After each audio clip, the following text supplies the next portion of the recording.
श्रीमद् भागवत महापुराण प्रथम स्कंद अध्याय चौथा। महर्षि व्यास का असंतोष। व्यास जी कहते हैं, उस दीर्घकालीन सत्र में सम्मिलित हुए मुनियों में विद्या व्योवृद्ध कुलपति ऋग्वेदी शौनक जी ने सूत जी की परवोक्त बात सुनकर उनकी प्रशंसा की और कहा। शौनक जी बोले, सूत जी, आप वक्ताओं में श्रेष्ठ हैं तथा बड़े भाग्यशाली हैं। जो कथा भगवान श्री शुकदेव जी ने कही थी, वही भगवान की पुण्यमयी कथा कृपा करके आप हमें सुनाइए। वह कथा किस युग में, किस स्थान पर और किस कारण से हुई थी? मुनिवर, श्री कृष्ण द्वैपायन ने किसकी प्रेरणा से इस परमहंस की संहिता का निर्माण किया था?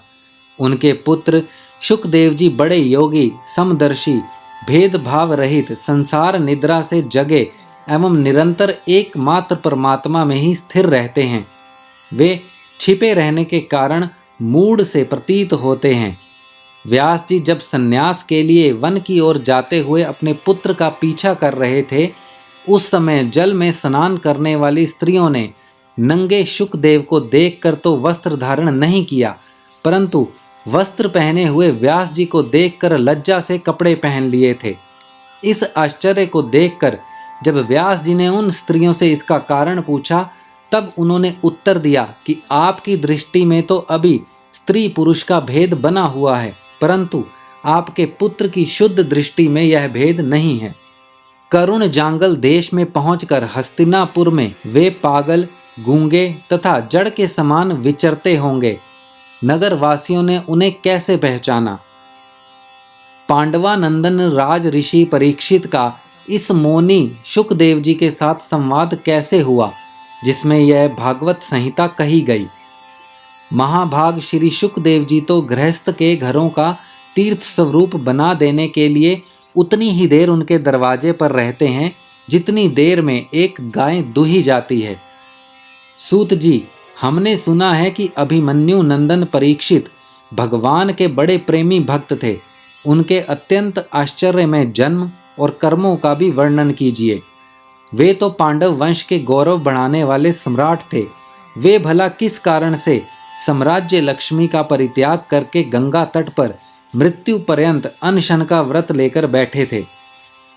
शत्रुगण अपने भले के लिए बहुत सा धन लाकर उनके चरण रखने की चौकी को नमस्कार करते थे। वे एक वीर युवक थे।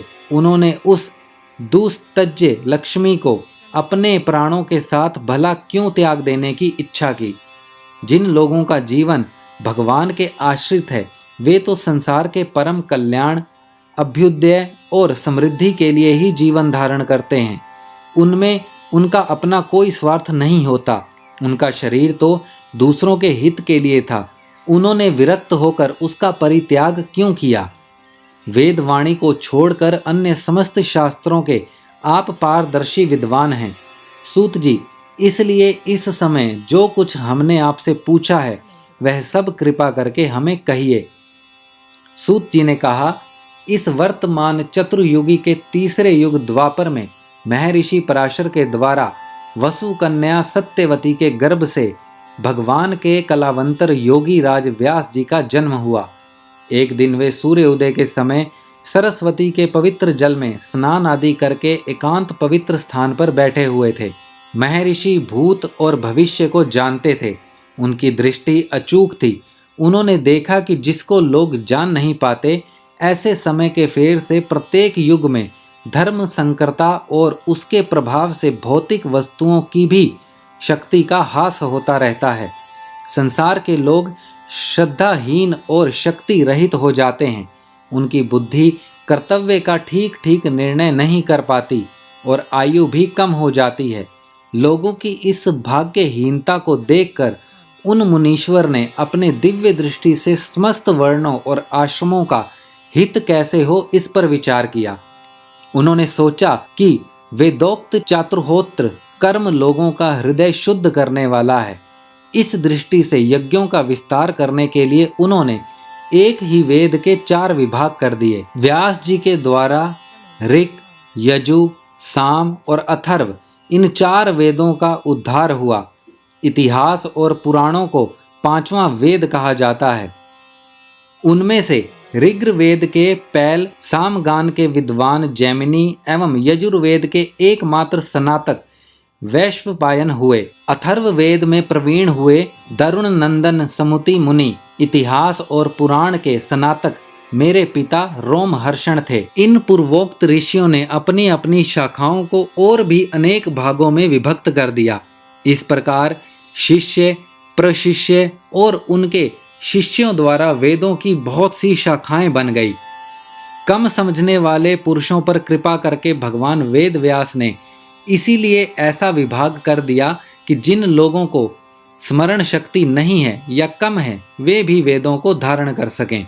स्त्री, शूद्र और पतित द्विजाति तीनों ही वेद श्रवण के अधिकारी नहीं हैं। इसीलिए वे कल्याणकारी शास्त्रोक्त कर्मों के आचरण में भूल कर बैठते हैं। अब इनके द्वारा उनका भी कल्याण हो जाए, यह सोचकर महामुनि व्यास जी ने बड़ी कृपा करके महाभारत इतिहास की रचना की। शौनक आदि ऋषियों, यद्यपि व्यास जी इस प्रकार अपनी पूरी शक्ति से सदा सर्वदा प्राणियों के कल्याण में ही लगे रहे, तथापि उनके हृदय को संतोष नहीं हुआ। उनका मन कुछ खिन्न सा हो गया। सरस्वती नदी के पवित्र तट पर एकांत में बैठकर धर्मवेता व्यास जी मन ही मन विचार करते हुए इस प्रकार कहने लगे। मैंने निष्कपट भाव से ब्रह्मचर्य आदि व्रतों का पालन करते हुए वेद, गुरुजन और अग्नियों का सम्मान किया और उनकी आज्ञा का पालन किया है। महाभारत की रचना के बहाने मैंने वेद के अर्थ को खोल दिया है, जिससे स्त्री, शूद्र आदि भी अपने अपने धर्म कर्म का ज्ञान प्राप्त कर लेते हैं। यद्यपि मैं ब्रह्म तेज से संपन्न एवं समर्थ हूँ, तथापि मेरा हृदय कुछ अपूर्ण काम सा जान पड़ता है। अवश्य ही अब तक मैंने भगवान को प्राप्त करने वाले धर्मों का पराया निरूपण नहीं किया है। वे ही धर्म परमहंसों को प्रिय हैं और वे ही भगवान को भी प्रिय हैं। श्री कृष्ण द्वैपायन व्यास इस प्रकार अपने को अपूर्ण सा मानकर जब खिन्न हो रहे थे, उसी समय पर्वोक्त आश्रम पर देव ऋषि नारद जी आ पहुँचे। उन्हें आया देख व्यास जी तुरंत खड़े हो गए। उन्होंने देवताओं के द्वारा सम्मानित देव ऋषि नारद की विधि पूर्वक पूजा की। श्रीमद् भागवत महापुराण प्रथम स्कंद अध्याय 4 समाप्त।